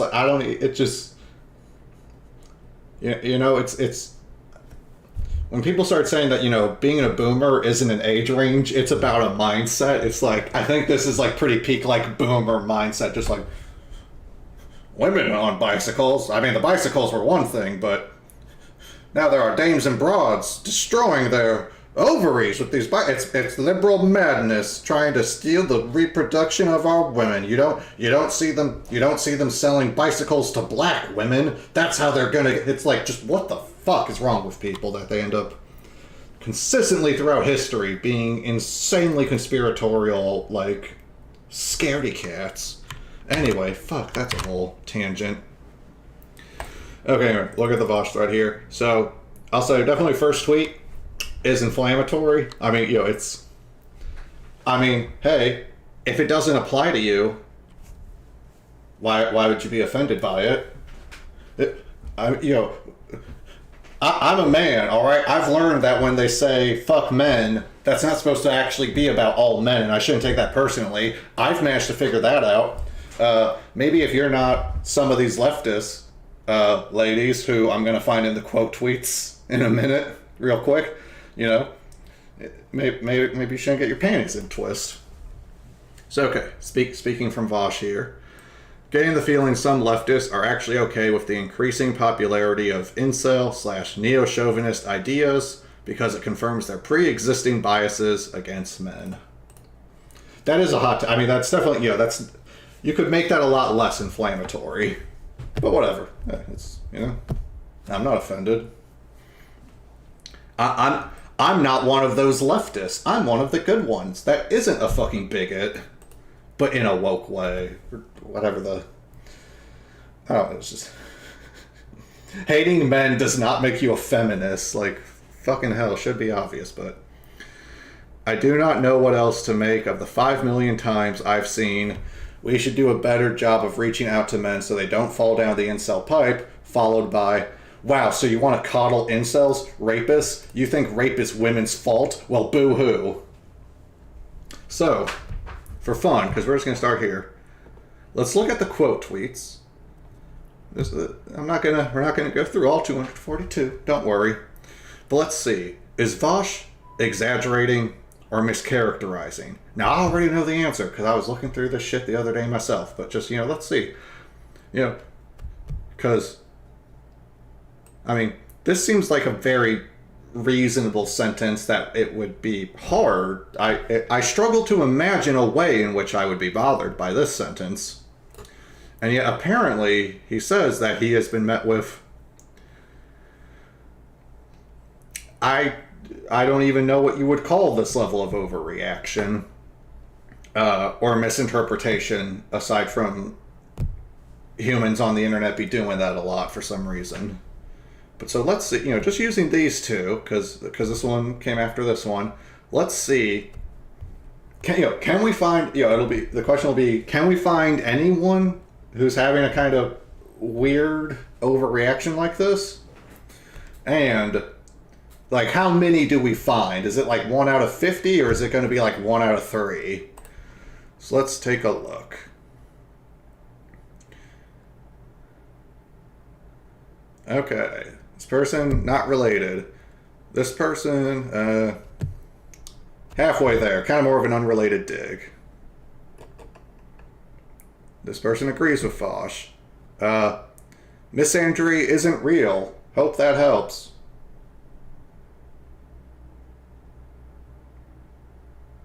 How are you trans and you don't, come on. Do better. You're trans. You don't have an excuse. You don't have... There's no good excuse for saying that, let alone if you're trans. No. What? Male to female? So, okay. Nut up, honey, alright? Just because you don't like them, find your balls. Fuck. Am I doing it now? Am I doing it? Shit, I'll stop. But just, misandry isn't real. What the... Where the fuck is that coming from? That's a weird thing to say. Yeah, that's like a right-wing argument. That's just racism isn't real. Discrimination isn't real anymore. That's just... It's something in the human brain that just... Even a neurodivergent trans person can fall prey to the... whatever the fuck reactionary logic that is. Person who mindlessly hates Vosh. Vosh doing a follow-up. That was funny. Person who wants to kill Vosh. The growing number of men's reaction to not being able to find a partner is to join extremely misogynistic movements. And I think some anti-male bias is probably justified. Okay, not great. Not a totally crazy, not like a totally, you know, I don't love this comment. I will not be clicking like, but this is not the bad.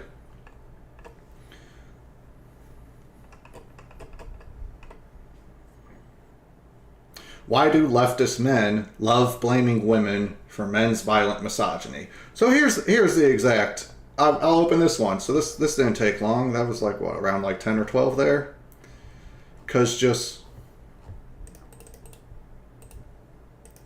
before I even read this, I'll just maybe some of this is me being a bit on the autistic side. And I'm very locked on to just like strict logic. But you know, I understand people have feelings. I have feelings too, and it is important to try to understand and accommodate them when it makes sense. But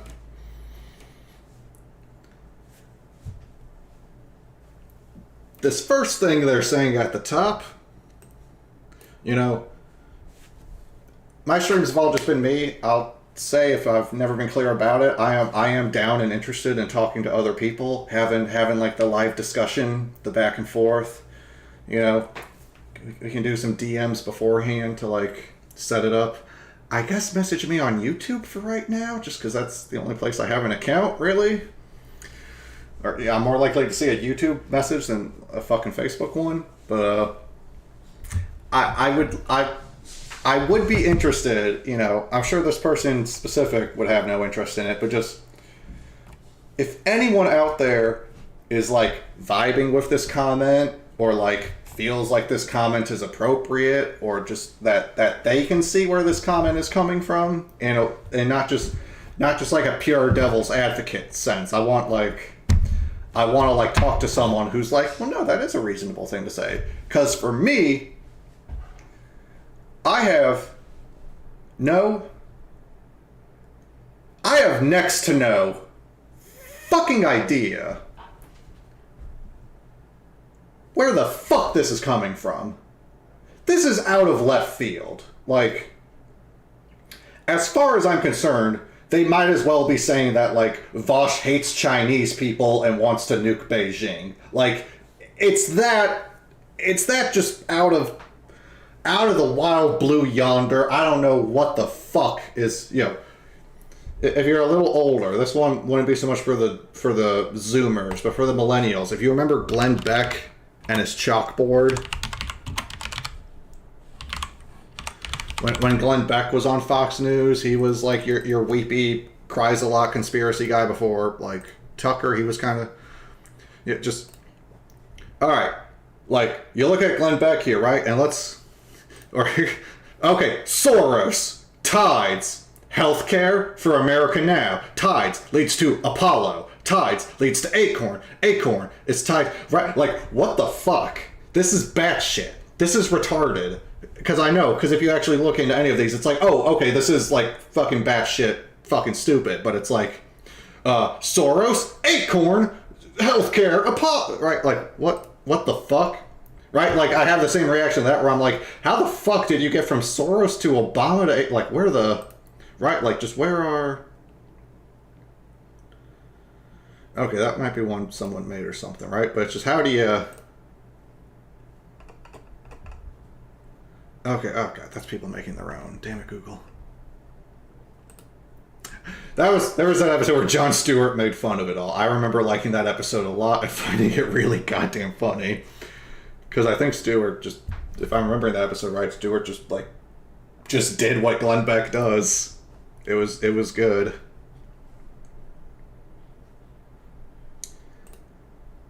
He's still doing it. There aren't a lot, but just, you know, it's you, White House, Senate, House, courthouse, lines, you on the cross, on your ceiling, on top of a business. Right? I have the same reaction that I have when, like, I see some crazy Glenn Beck, like, Acorn funded Obama to become an agent of Soros for Satan. Like, getting the feeling some leftists are actually okay with the increasing popularity of incel neo-chauvinist ideas because it confirms their pre-existing biases against men. I see that and I'm thinking, like, okay, yeah, that's... I'm trying to, like, slightly step out of my just inherent Vosh fan, just try to, like, present a little more neutrally. Just like, okay. They say some leftists, and... So this is, this is not everyone. This is some subgroup, a nebulously sized group. They're not explicit about how big it would be, but it also seems like this wouldn't be something they would really be able to know or judge accurately. So they're just mentioning that, okay, this is something they want to talk about. Like they've seen this kind of attitude from leftists. Let's just see that, confirms their pre-existing biases against men. Like, okay, now that's, as a lefty, I understand that. That's not something lefties should be doing. I wouldn't expect lefties to be doing that. If I hear that a lefty has biases against men, I'd be like, well, hold on. You're a lefty. Don't fucking essentialize half the planet. What the fuck? It's one of those things. It's like, it shouldn't... If you can understand why... like essentialist stereotypes and generalizations about women are wrong, the exact same applies to men. It really does. Turns out men and women are both people and are the same species, and we do have to all live together, and there's really no way around that. So, like, grow up.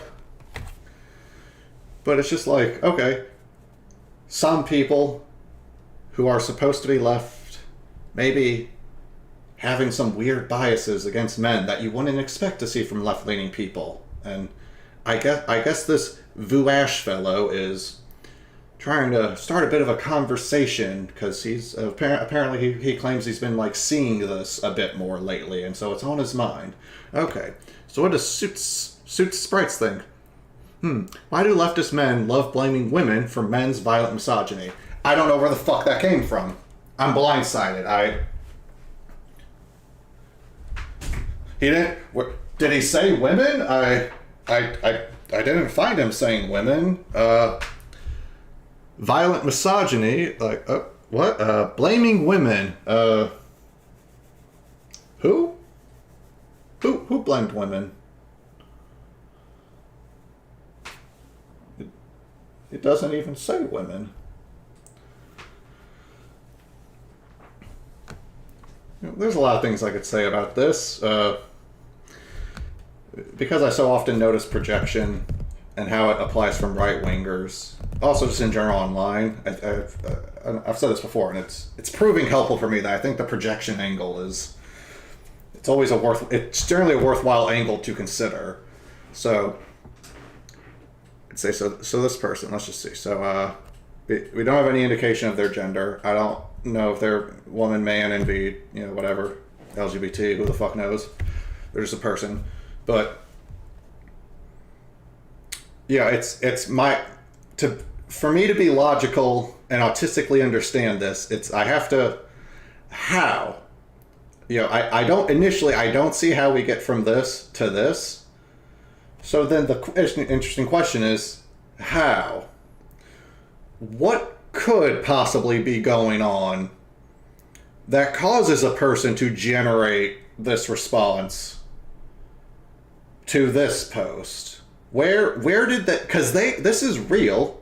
They really wrote this yesterday at 2:10 p.m. They saw this, and they were like, I'm going to quote tweet it with this. I don't understand why they did it, but they did do it. So, some lines between Acorn and George Soros and Vosh and hating men's misogyny, misandry... somewhere in the chalkboard of their mind, they were like, this makes sense, though. This all checks out. The dots are all in place. I obviously disagree with them, but it doesn't change the fact that they ended up there. And that's why I would love to, like, talk to this person or another person, just casually. It could be a quick discussion, potentially, because I'd love, I don't have to guess then. Because my guess is, I guess I wind up with the most charitable, nice thing I could say about any of this is that in online discussions, related to like feminism or women's issues, there is definitely an annoying trend of like dudes who are not particularly interested in solving either of those issues, like kind of trolling the discussion and bringing up men's issues when it's like a discussion that's specifically about women's issues, which is just, like wrong venue. Like it's because it's not wrong, it's not wrong to discuss or focus on women's issues. So it is, it's like start your own thread, right? Make your own thing. If you're interested in caring about and addressing men's issues, start some shit on that. Don't like try to hijack a thread that's on women's issues. It's easy if you do a race thing. Like it's not that you can never mention it, but it's like if a thread is about like discrimination in Japan against ethnically Korean people, like and you want to talk about discrimination in Italy against Greek people, like you could maybe mention that as like a part of your comment if it's like, as a Greek person living in Italy, where we also I think we face a similar type of discrimination to what the Korean people in Japan are describing. So I express that that you are not alone in this terrible situation, and I wish you all the best and the luck. And if you're looking to find out more about it, maybe the Greek movements for racial equality in Italy, there may be something you could learn from there. Or likewise, I am now interested to learn more about the Korean struggle for protection from discrimination in Japan, so that I may potentially learn from that, right? Like just like that's cool, that's fine. But if you just bomb in that like, well, it's also a problem because in Italy, Greek people are discriminated against, and no one's talking about it. It's like, go make your own fucking thread then. Think like a Reddit context, right? It's like, people do that shit all the time, and it's fucking annoying. And it's not even like just like, like that happens on a lot of fucking topics. Just anything that's like at all political. Just anything at all political. You go on the atheism subreddit and you can read, someone will have a post that's like, my parents disowned me for being gay several years ago, and it was a real struggle, but I'm coming to terms with the fact that just I might not be able to have a relationship with them if they refuse to change. And there'll just be some reply in there that's like a religious person that's just like proselytizing. They're like, well, I know if you pray and find faith in the John 4:11 that and it's just like, yeah, all right, fuck you, like get the fuck out. Like that's not, this just says, this is, you're hijacking shit. Get the fuck out of here. So I can get that. I've seen that happen, like I just said, on any topic. It can really be any topic. Any topic where there's any... You could be complaining that in World of Warcraft that you think the hunter class is a bit underpowered in this expansion, and if the thread goes on long enough, someone will be like, well, as a shaman class player, I think you guys don't know how good you have... And it's like, fucking Jesus. There's a little bit of gray on it, but I don't think it's too hard. At least practically in my own life, I don't find it too hard to like... To not cross the line between like, let me use my separate but like related struggle as a way to like show some empathy and like share an understanding of like your plight. Just like, your house burned down, like, oh, in the past my house burned down, like, oh, it sucks, yeah, I feel you there. It's like, it's really a lot to deal with. Let me know if you want to message me or something about it. Maybe I could listen, because I've been there, right? And like, I don't know, it shouldn't be too hard to like do that good kind of thing like that and not do the like, well, your house burned down, well, my car got stolen, so I think we all got a lot. Like, that's not, you don't need to fucking do that with strangers on the internet. Like, it's not about, if the thread's not about you, then it's not about you. You don't have to make it about you. That's the weird shit you just see a lot on the internet, where it's just I don't have the like tweet on hand where someone said this, but it's just like, it's just paraphrasing that, just like, hey, I noticed this thread isn't about me, could we make it about me, please? And it's like, no, why? That's ridiculous. I don't ask that for myself, so why the fuck do you need that? Okay, and... ah, jeez. I'm sorry about this. I'm gonna be wrapping things up soon. I've been talking a bit, so I guess... whatever the next stream when I come back... Maybe I can do another stream this week. I don't know. I'm not promising it, but it is possible because I'm not too backed up this week. So next stream I will actually do this, and then I'll start with this, and then we'll get onto the men topic. And just to kind of wrap us off here, let's just take a look at some of the replies, because, people sometimes don't understand this about Twitter, and I'm here to tell you. See, I like Vosh. I share similar ideas as him. So,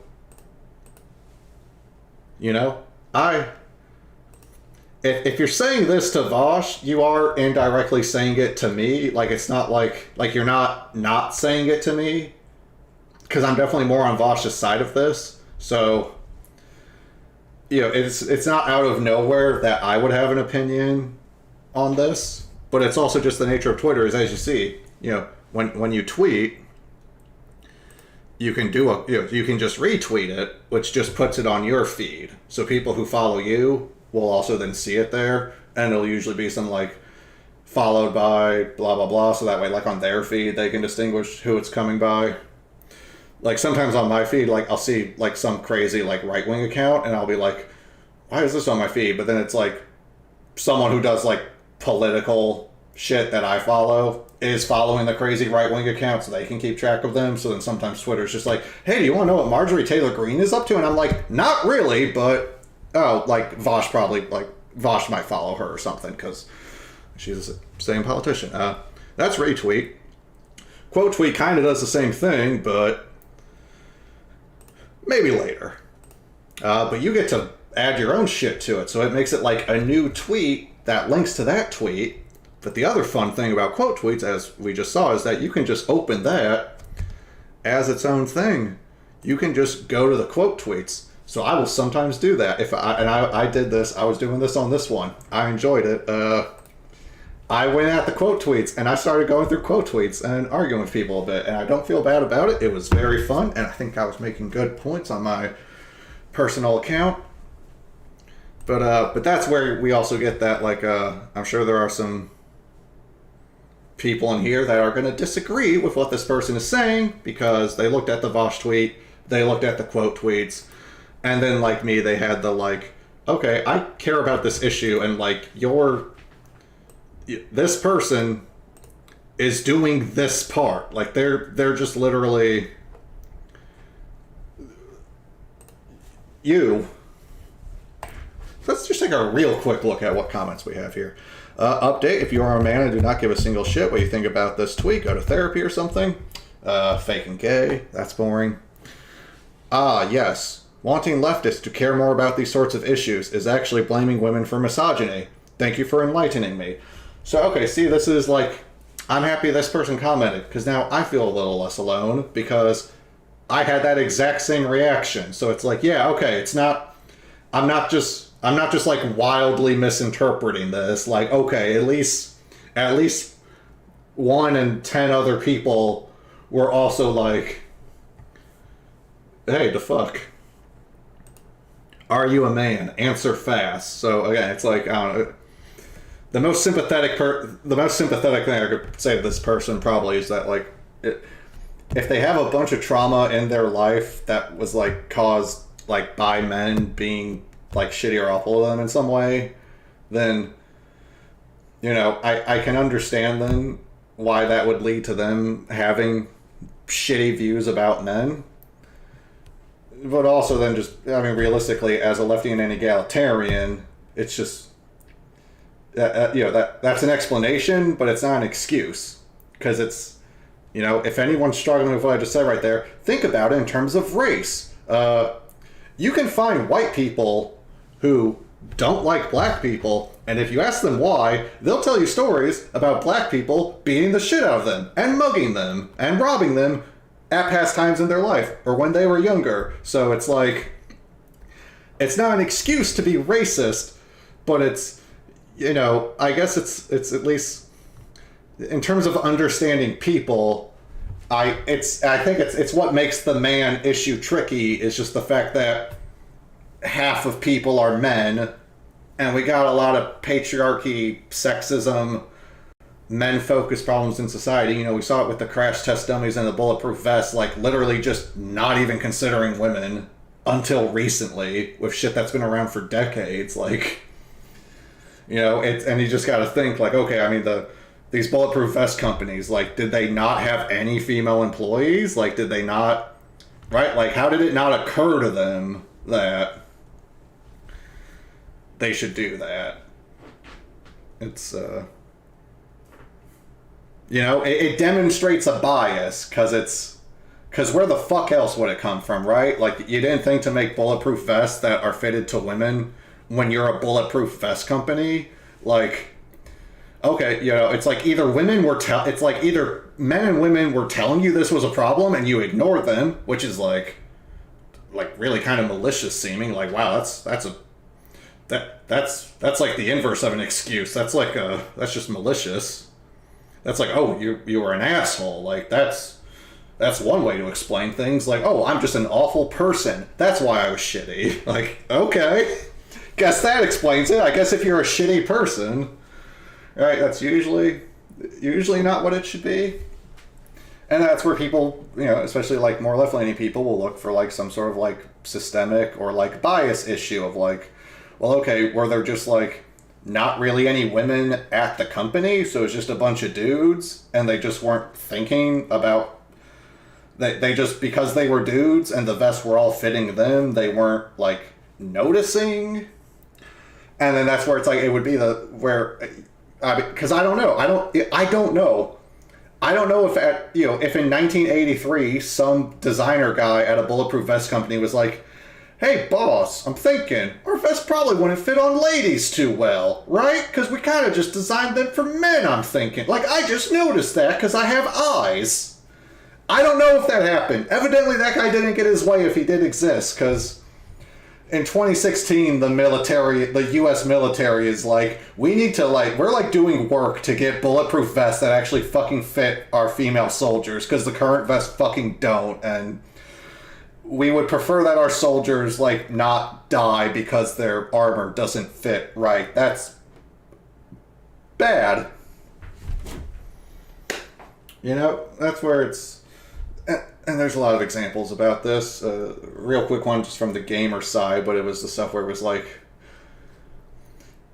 where it's this motion controller that requires you to have like 20 by 10 feet of space, and it's like, so the engineers that were all working on this must live in pretty nice houses and apartments that they, you know, I don't know, you know, it's like if the Kinect requires a 10 by 20 foot space, like, this room is not 20 feet wide. I mean, you know, I've got this whole floor, this whole house, but it's like, you know, this is my office. I got my computer right here. I play a lot of my video games in here, but it's like, oh, if some big, like, VR set is like, nah, you need, like, a 20 by 20 space for the VR, it's like, do you have a 20 by space? Just like, it's like, 'cause no one in a college dorm has that space. Fuck. Just ways in which bias pops through. There's a lot of examples in medicine. I won't get into those, but a lot of examples in medicine on women on a gender, sex, and race basis. It's kind of fucked, because it's just, you think people would have like cared enough about not being a shitty doctor to like realize that like all of your medical diagrams of skin conditions probably shouldn't be exclusively of white people. You know, if all your examples of like how a certain rash looks are examples on white people, turns out that makes you a lot worse at noticing that same kind of condition on a darker skinned person. Who'da thunk? Okay, back to this, and I'll do the last donation, and then that'll... Alright, man, answer fast. If I say yes, will you proceed to invalidate everything being said, even though that's not even the thing being discussed here? Because if so, go ahead if it makes you feel better. It does matter, because we're discussing misogyny. I've got my answer. And see, this is the thing where it's like, this person could be a woman who's, just had awful, horrible things done to her by men. And that would explain this kind of lashing out. But then it's just, we have the problem, say, as a lefty who's concerned with political movements, that half of the people are men, and half of all the people are going to continue to be men. If you genuinely can't even, when it comes to men, like, we can put ramps in the curb for people with wheelchairs.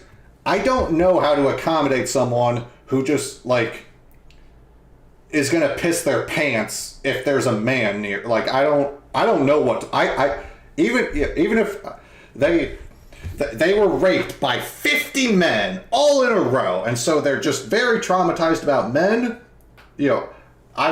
Even in terms of just wanting to help that person, I don't even know what the fuck to do for them besides, right? Like, because how do you? Half of people are men. There's men, right? It's like if someone, all their bullies had blonde hair, so the way this person is about men, they're like that about blonde haired people. It's like, I don't know what the fuck anyone's supposed to do about that. And that's where I, despite being a lefty and wanting, like, systemic solutions that, like, broadly address the concerns of everyone so that we're all uplifted together, there are going to be things where, aside from, like, this person getting over it and getting over their fucking misandry, or just, talking to their fucking therapist about their trauma, because I can't imagine that, maybe I'm a little biased as a man, but, like, hating and being disgusted and pissed off by the existence and presence of men seems stressful. It doesn't seem fun. It seems pretty stressful. I can't imagine it's like, I can't imagine it's good for, like, your heart health and your stress levels to be so set off by the sight of men. I mean, you see this with, like, racist bigots, where just if you go online and, like, look for things like racist people say or, like, write when they think they're in, like, a racist accepting space, that's where you get the like, those two guys were holding hands, therefore their homosexuality has been shoved down my throat. And it's like, oh, you just, like, shit yourself from seeing gay people, right? It's like, where racists will do that same thing, where it's just, they were walking down the street and they walked past a black person, and, like, in their mind, that's like, I was almost killed and gang raped by 400 BLM thugs who were all riding in a fleet of 20 low riders that they bought with their welfare money. And it's like, okay, your problem is that, like, you don't fucking understand the world that's happening in front of you. That seems like it's causing you a lot of problems, actually. Anyway, okay, because I'll stop with the examples. Oh, we're almost done here. Yeah, the discussion is about misogyny, but nobody's blaming women for it. Okay, so again, it's just like, you know what? I appreciate this person with the cute little Bingus cat profile pic. Oh, what a disgusting cute little kitty. I wonder if they're, like, Brazilian or something, because I don't know, that's not English. Just, I agree with this person full-heartedly right now. The tweet didn't say women specifically. There are men and man-aligned leftists who do this as well. Shouldn't this be positive news? Like, this person is, for some reason, as I was talking about projection earlier, okay, why do they feel like this post seemed to go, straight to the heart for them, Hit dog hollers? Because I sure as fuck didn't holler from this. I didn't feel hit by it. Why does this bitch say she's being hit by this? It's like when you sometimes see Republicans complain that all their Facebook posts are being removed for bigotry. Doesn't that show the bias of the company removing their posts? And it's like, oh, it could just be a bigot. Maybe that's your problem. That would explain it too, right? So here's a she-they. Anyway. Because they are violent misogynists themselves, but they won't say that out loud, because then they won't be accepted into left-leaning spaces where they can work from the inside out. Okay, this, if I'm reading this right, this person also seems to be on the same kind of a not logical thinking path that this person's on. So, yikes, not a good look. Me, when I lack reading comprehension skills. So it's like, okay, see, it's nice to, it's nice to know that like other people see that the same, where this is a problem, and they have a similar reaction to me of just like, did you read it right? Do you? I always kind of like it because it's, I don't know. As a white man, I mean, I sometimes get the, are you a man? Are you white on something? And it's, and even if it's, if I'm getting something else, it's like if they're asking me if I'm a woman, it's like if for the purposes of you dismissing me, sure, I'm a woman. Like, right? What? Like it's funny to me at a certain point that they're like that fucking jaded. That's just like, real quick before we talk about misogyny, are you a man? Because if so, I'm not going to talk to you. And it's like, how about I'm a man then? Right? Fuck it. Like, because fuck you. I don't. If you don't want to talk to men categorically, like, I don't want to fucking talk to you either. Crazy bitch. You know, I'm sorry you have literally no male relatives or friends or neighbors or coworkers that you give a shit about. I guess your life is really that sad. All right. There's other tweets like this, so I'll close it because it's not all about Sylvie here. All right, she's clearly had some trauma in her life that she didn't deserve. And now it's causing problems for the fucking rest of us. So that's why you probably, like, shouldn't traumatize people. Because it makes everything worse for everyone everywhere.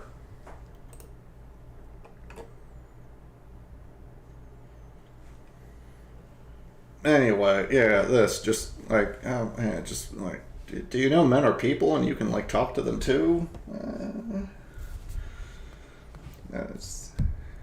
Tom Hanks seems like a nice fellow. I think Mr. Rogers had a wife.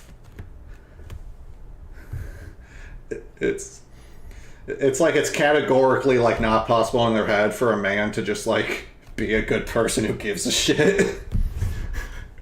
I mean, man, like this person, they're hanging out the edge of a burning building, and Superman comes by and saves them, and he sets them on the ground, and he says, "Are you hurt, citizen?" And they go, "I have a boyfriend. I'm not gonna fuck you. Just what you think?" Just and the Superman just has to be like, "Okay, anyway." Zoop. Like, hey. Yeah. Imagine Superman there just being like, man, it's always really weird when you save someone's life and they get really fucking pissed about it. Oh, it's like in The Incredibles. I love that movie. I'm imagining Superman like watching The Incredibles in theaters and being like, hey, this Mr. Incredible guy. I get what he's doing. All right, that's where we're gonna be on all this because I'm at over 2 hours now, so I'm feeling happy and energized to do another stream, yada yada. We're gonna do, oh jeez, okay, it's like, do I want to load more or do I just want to help them? Because look at their house.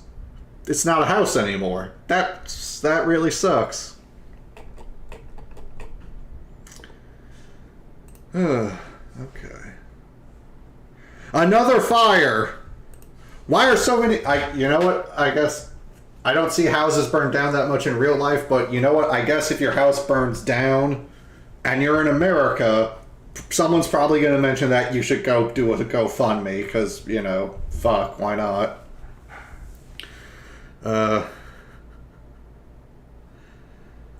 Yeah, alright.